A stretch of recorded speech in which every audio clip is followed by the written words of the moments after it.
राधे राधे गुरुजी। जी जी। सबसे पहले आपका प्रयागराज में स्वागत है। धन्यवाद धन्यवाद।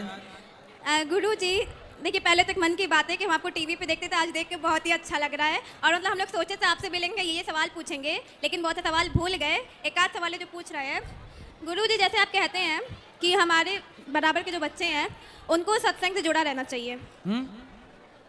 बच्चों को सत्संग से जुड़ा रहना चाहिए। हाँ, हाँ। जी, लेकिन गुरुजी हम लोग की जैसे एज है स्टूडेंट लाइफ की, तो पढ़ाई को भी हम लोग को उतना ही ध्यान देना पड़ेगा। पढ़ाई करते हुए भगवान से जुड़े रहिए। भगवान से जुड़ने का क्या है, हम ये भाव रख लें कि हम भगवान के हैं, मैं भगवान का हूँ, ये मान करके आप पढ़ो लिखो कामयाब बनो। भगवान की भक्ति ऐसे थोड़ी करना है कि काम छोड़ दो, पढ़ाई लिखाई छोड़ दो और भगवान में लगे रहो। भगवान भी तो चाहते हैं कि आप पढ़ लिख के सफल हों और राष्ट्र की सेवा करें। भगवान ने आपको भेजा ही सेवा के लिए है। अच्छे डॉक्टर बने, इंजीनियर बने और समाज की अच्छी सेवा ईमानदारी से करें। गुरुजी लेकिन कुछ लोग कहते हैं कि भक्ति सत्संग और पढ़ाई कभी साथ में नहीं हो सकती। नहीं नहीं, क्यों नहीं, पढ़ाई ही भक्ति है। यदि आप अच्छा पढ़ गए और पढ़ के डॉक्टर बन के सेवा कर रहे हैं तो यही तो भक्ति है। आप पढ़ लिख के डॉक्टर बन गए, पढ़ लिख के इंजीनियर बन गए, जज बन गए, एडवोकेट बन गए और आपने ईमानदारी से समाज की सेवा की, समाज को न्याय दिया, तो आप भक्ति ही तो कर रहे हैं। अब डॉक्टर मरीजों को छोड़ करके और माला जप रहा हो, और एक डॉक्टर बोला कि मैं माला जप रहा हूं, मरीज बोला साहब जल्दी देख लो दिल का दौरा पड़ा है, हार्ट अटैक आया है, नहीं तो मर जाऊंगा। डॉक्टर बोला माला जपूंगा फिर देखूंगा। उनका माला पूरा हुआ, यह मरीज पूरा हो गया।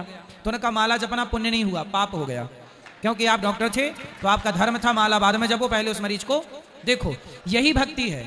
तो आप भक्ति, भगवान के लोग सब हैं, सबकी सेवा के लिए पढ़ना है। जैसे ये दास अनिरुद्ध ने पढ़ाई की, मैंने क्यों पढ़ाई की? इसलिए कि मैं पढ़ लिख के वृद्ध माओं के काम आ सकूं, मैं विद्यालय बनाकर बच्चों को शिक्षा दे सकूं निःशुल्क, मैं गाय की सेवा कर सकूं। तो ये सब काम पढ़ाई के बाद ही तो संभव था। तो गुरुजी यानी सिर्फ हमें पढ़ाई करनी चाहिए, कथा सत्संग ये नहीं सुनना चाहिए। सत्संग, अब सत्संग नहीं करोगे तो आपको जो नॉलेज हम दे रहे हैं ये बात पता कैसे चलती है? तो सत्संग जरूरी है, पर पढ़ाई कर लो थोड़ा, आधा घंटा सत्संग। जैसे आप पढ़ाई के टाइम भी खाने के लिए टाइम निकालती हो कि नहीं, भोजन के लिए टाइम निकालती हो कि नहीं, ऐसे थोड़ा सा एक घड़ी आधे की बुनियाद आधा घंटा भी यदि आप कंटिन्यू नित्य आधा घंटा भी यदि आप सत्संग करेंगे तो आपके जीवन में भटकाव नहीं होगा। यही भक्ति है। जी गुरुजी, सत्संग करना ना छोड़िए। जी। और गुरुजी एक छोटा सा प्रश्न ये था कि लक्ष्मी जी और महालक्ष्मी में अंतर क्या है? लक्ष्मी जी भगवान के चरण दबाती हैं, जी ठीक है। और जब लक्ष्मी जी विशेष कार्य करती हैं, जब भक्तों का धन धान्य भरती हैं, भक्तों पर कृपा करती हैं, तो उस लक्ष्मी के उस रूप को ही महालक्ष्मी कह देते हैं। अष्टलक्ष्मी होती हैं। तो लक्ष्मी एक ही है, अलग अलग काम करने से अलग अलग नामों से जानी जाती हैं। जैसे एक व्यक्ति डॉक्टर है, वही व्यक्ति इंजीनियर है, वही व्यक्ति पहलवान है, तो जब वो अखाड़े में खड़ा होगा तो उसे पहलवान कहा जाएगा, क्लिनिक में खड़ा होगा तो डॉक्टर कहा जाएगा, उसी को जब केस लड़ने के लिए अदालत में खड़ा करोगे तो एडवोकेट कहा जाए। एक व्यक्ति है पर काम बहुत करता है तो अनेक नामों से जाना गया। ऐसे लक्ष्मी जी हैं, जब वो अन्न देने लगती हैं तो उन्हें अन्नपूर्णा कहने लगते हैं, जब वो विद्या देती हैं तो उन्हें सरस्वती कहने लग जाते हैं, जब वो धन धान्य देती हैं तो महालक्ष्मी कहने लग जाते हैं, जब घर में बेटी का अवतार होता है अर्थात जन्म होता है, लोग लक्ष्मी, मेरे घर तो लक्ष्मी आई, बहू आई मतलब लक्ष्मी आई, बेटी आई मतलब लक्ष्मी आई। तो वह एक ही शक्ति है। वह जब सीता के रूप में आती हैं तो सीता कहलाती हैं, वही लक्ष्मी जब राधा के रूप में आती हैं तो राधा कहलाती। एक ही शक्ति अनेक काम करती है, इसलिए अनेक नाम रूप से जानी गई। जैसे नारायण एक हैं, पर राम बन के आए तो राम जाने गए राम के नाम से त्रेता में, फिर उन्होंने मर्यादा की स्थापना की, द्वापर में कृष्ण के नाम से जाने गए। तो कृष्ण नाम और राम नाम अलग अलग तो हो गया, पर वस्तुतः दोनों।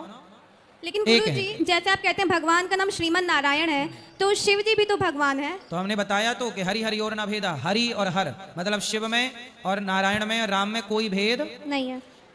समझो ना बेटा, ऐसा है कि देखो एक गाय के 4 थन होते हैं और चारों थनों में एक ही दूध निकलता है, है ना? 4 थन हैं पर दूध तो सब में एक ही है। उसी तरह राम कहो, कृष्ण कहो, शिव कहो, हरि कहो, नाम रूप अलग अलग हैं, चारों में है तो वह एक ही, अलग अलग थोड़ी हैं। भाई काम अलग अलग करना था तो सृष्टि को उत्पन्न करना था तो ब्रह्मा बनना पड़ा, पालन करना था तो विष्णु बनना पड़ा, संहार करना था तो शंकर बनना पड़ा। तो 3 काम हैं, इसलिए 3 भागों में डिवाइड हो गए।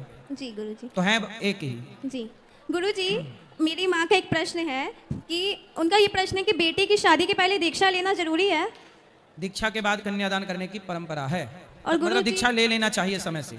अगर किसी मतलब अर्जेंट काम से अगर उस दिन ना आ पाए तो इसलिए गुरु मंत्र पहले से ले लो, उसी दिन के लिए क्यों बैठे रहना है। कि जिस दिन बेटी की विदाई होगी उसी दिन लूंगी। जैसे गुरुजी आप बता रहे थे 2 दिन बाद आप दीक्षा देंगे। हाँ। तो फिर उस दिन तो मेरी माँ यहाँ पे मतलब इस शहर में नहीं रहेंगी। तो कल जहाँ हम रुके हुए हैं वहाँ आके मिल लीजिएगा, कल दे देंगे।